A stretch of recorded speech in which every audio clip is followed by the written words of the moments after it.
Hello, and welcome back to Mode of Cosmic Therapy.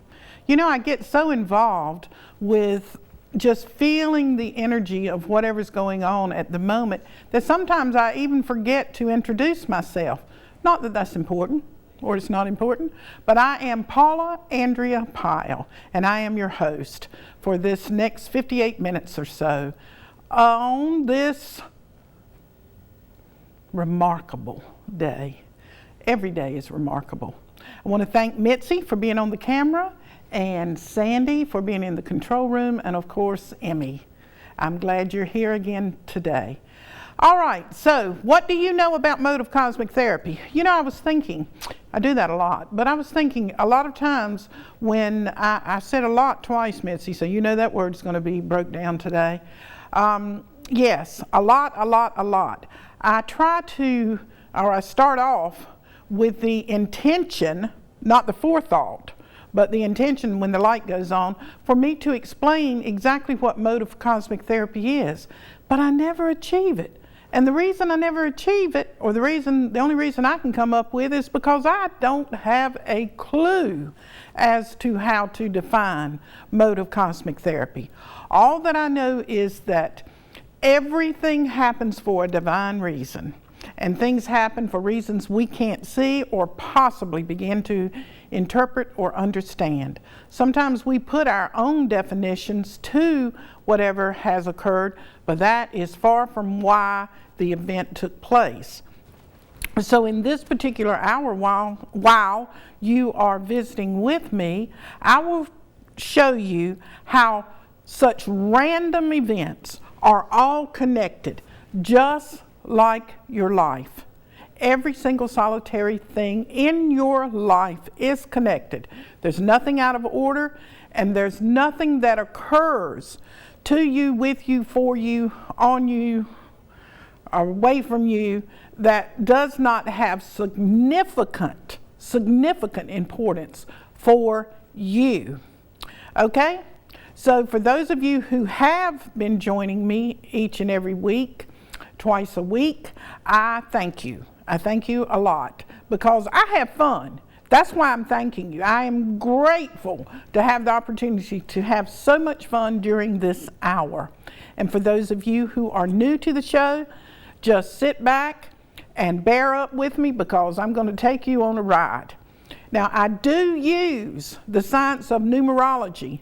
Now, what is the science of numerology? It's an ancient science of numbers. Pythagoras is supposed to be the father of it from long time ago. And throughout the centuries, you know, numerology has changed somewhat and has been added to by various different scholars and people who study the numbers. Numbers, everything vibrates. You know that, so I don't have to go into how important numbers are. But letters, I am convinced that letters are flames of nitrogen. Okay, Mitzi, keep up with me. There's two words I'm going to break down, a lot and nitrogen. I am sincere when I say that. Letters are flames of nitrogen. That's why letters that form words are alive. They're energetic, they move, they carry meaning, and that is why I love to use them. It's so easy. It's so easy using them and finding out what's behind what we think. See, because I can say that this is a table, but as soon as I say it's a table, it has and will prevent me from knowing what it really is. But if I break down the word table, now I have three words, Mitzi. Table, a lot, and nitrogen, right? All right, keep me straight. Then I can find out what another dimension is trying to converse with us, or with me. You know, because I know that everything has consciousness. The whole world is nothing but a vibrating, gyrating, venerated layer of consciousness. And we are able to partake and to swim in that consciousness. But the whole thing is attuning ourselves to it. The consciousness that is within us and is in everything else that we see. So let me start, like I usually do, since I've already said 3 words that I want to break down. I know you use this word a lot. Ha! So, how about that? Okay, let's go with it and see what we're going to get. We'll start the show with a lot. A lot. It's 12. Now, 12 can mean enlightenment,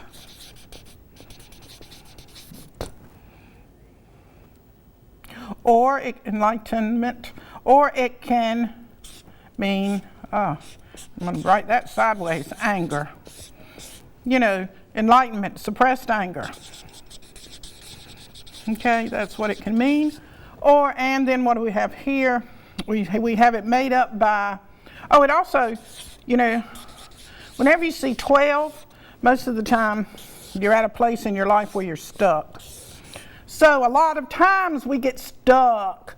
A lot of times we receive enlightenment, but we are too angry to be able to recognize it because it didn't show up in the manner that we thought.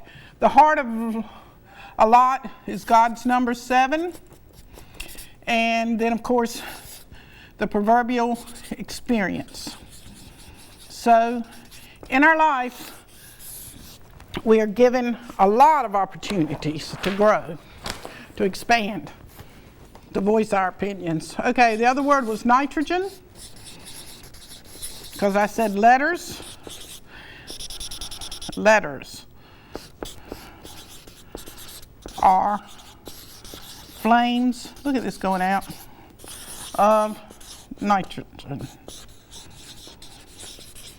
Okay, let's see what nitrogen is. We know it's an element, but let's see what it is in numerology. Okay, 15, so it's a 20. If you've been on and followed me on my other shows, you know what that 20 is. It's raising yourself from the dead. You didn't know you were dead? Yeah, you are. Okay. You know, the Bible speaks about that quickening the spirit. But anyway, it's the Father, Mother, and Son. Well, child. Within yourself. Okay. So that's the heart of it. So we got 7, 16, 23, 28. There's my favorite number. No wonder I love it. Okay, so that's a 48. That's a 1. And that's pioneering. Pioneering adventure. So we have some pioneering adventures that the Father, Mother, child that's within us is trying to communicate to us through words. Words. Words. Words. Words. Let them be alive. Don't take for granted that you know what a word means. Word. I'm going to keep them all out this time, Mitzi. This is a change. See what we got. Okay, we got a 15, and we got 23. We got a 41, 45. 60. 60. Beauty. Beauty. Intense beauty. Okay, it also is conflict. So words, when we ascribe something to a word that is not necessarily what it's there to convey to you, then our whole conversation, our whole event, our whole emotions, everything goes to, you know where, in a handbasket. Love. This is unfiltered love. So words are unfiltered love when they convey the messages. And what was the other word, Mitzi? Oh, a table. That was not writing good either. Ah, yes. Let's see how long we can have this. A table. You know that word. You hear it all the time. You say it a lot. Well, the next time from now on till the day you die, when you hear table, you're not just going to stop at table. You're not going to take it for granted and move on. You're going to appreciate this word, this deliverance from the father, mother, and child that's trying to talk to you. Yes, from a table. A table talks. And so does a chair, and so does a flower, and so does a floor, and so does hands, and everything besides this. Okay, we got 2. You know that's a 20, but I'm not going to keep them big. I'm going to go down for ease and convenience. All right, there's that 6 again. Didn't we just say that? You know that's love. Unfiltered love is in that table. That table has unfiltered, unconditional love. So when you sit down to a table that holds your plate that you're going to eat, or holds your decorations in your house, or your computer, you be sure that you pay homage to that table, because it is delivering back to you unfiltered, unconditional love. Thank you. All right, that's the heart of it. Then we've got 5. What have we got? We got 5, we got an 8. I know it. Now, watch this. So you think that that table is still. You think that that table is not moving. You think that it's an inanimate object, that it has no reason to be loved or to be responded to or to care for. Not so.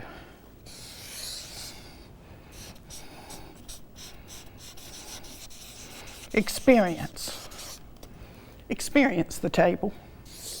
Can you do that? Can you absolutely take that table and have some kind of relationship and communication with something that apparently doesn't look like it gives you anything back? It's just there to serve you. It's supposed to be there to hold your plate of food, to hold your computer, to hold these books, to hold whatever else you have placed upon it. See how vain we are and how we disregard life? Because this table is an experience. It is part of our vibrating sexual experience of the day. Yeah, I said sexual, because we are sexual beings, and sexuality is the highest form of spirituality available to mankind.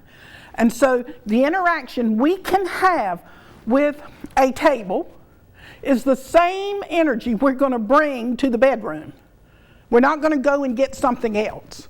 If we don't have a consciousness to appreciate and recognize and love and interact with a table, well then you're not going to bring much to the bedroom. You're just going to be in it and out of it, and you have not received the experience of it. All right, so what are we going to do next?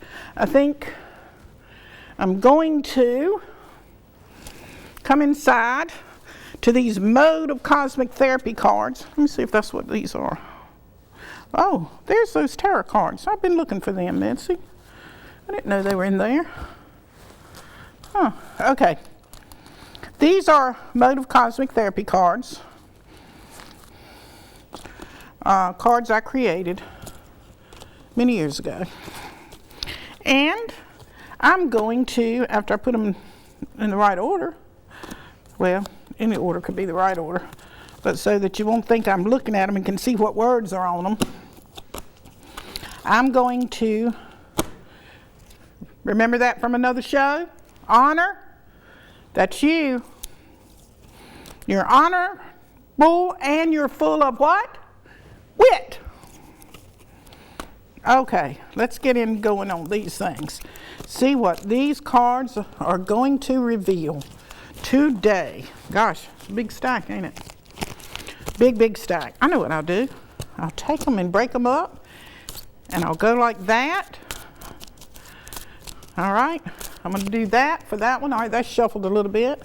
And then I'm going to shuffle these. I don't know why these flags are on some of them. Wonder what I put them on there for. Who knows? I'm sure I had a reason at the time. The reason has passed, and I don't remember it. Okay, so we are going to choose or I am, but you're going to watch me. I'm going to choose one of these cards. And I'm going to choose them quite at random. I'm going to put some here. Look, that one didn't get turned over. Let's turn that one back over. Okay. All right.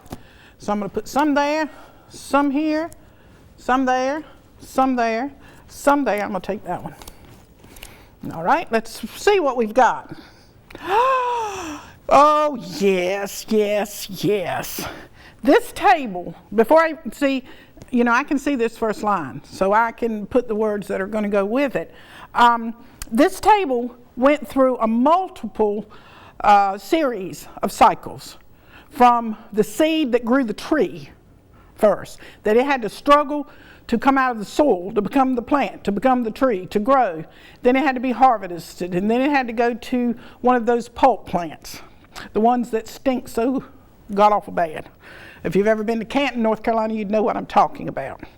And then it had to be shaped and formed in the mind of a designer to know what kind of piece of furniture this was going to be. First of all, after they decided it was going to be a furniture.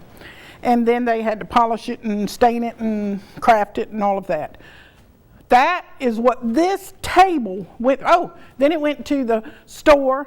Well, it went through marketers and got to a store, and then it got on a showcase, and then you as the consumer, a lot of people came in and looked at that table before whomever chose it to buy it to bring it here. And then it was going to end up here. You see that journey, that experience that this table had? Not unlike yourself. You are going through all of those particular different cycles. Okay, life is about cycles and patterns. You are facing a new cycle. We just came out of a full moon, a Taurus full moon, so we should be in a Gemini in the moon right now. That's why I'm talking so much. You know, words, words, words. Yeah, this show's about words. That's Gemini, words. Gemini, because the moon's in Gemini.